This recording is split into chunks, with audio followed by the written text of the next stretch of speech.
உங்கள் இலக்கை நோக்கி ஒவ்வொரு நாளும் நீங்கள் ஒரு அடி எடுத்து வைத்துக் கொண்டே இருக்கிறீர்களா? பிரஷரா பார்க்காதீங்க. ஆனா உங்க இலக்கை தொடர்பான ஏதோ ஒன்றை செய்தீர்களா இல்லையா? குறைஞ்சபட்சம் ஒரு தகவலாவது அதை பத்தி படிச்சீங்களா இல்லையா? ஏதோ ஒரு போன் காலாவது அதை பத்தி பண்ணுனீங்களா இல்லையா? இலக்கை மட்டும் பிக்ஸ் பண்ணிட்டு எனக்கு என்ன நம்ம இருந்தோம்னா இலக்கெல்லாம் தானாலாம் நடக்காது. மனிதர்கள் எப்போதும் என்ன நம்புறாங்கன்னா அது தானா நடந்துடும் அப்படின்னு நினைக்கிறாங்க.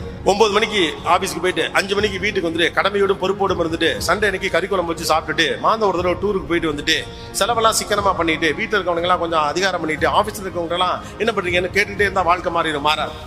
வாழ்க்கை மாறுவதற்கு தேவைப்படக்கூடிய எஃபர்ட்டை நீங்க தான் எடுக்கணும். Because it is your goal that you need to chase.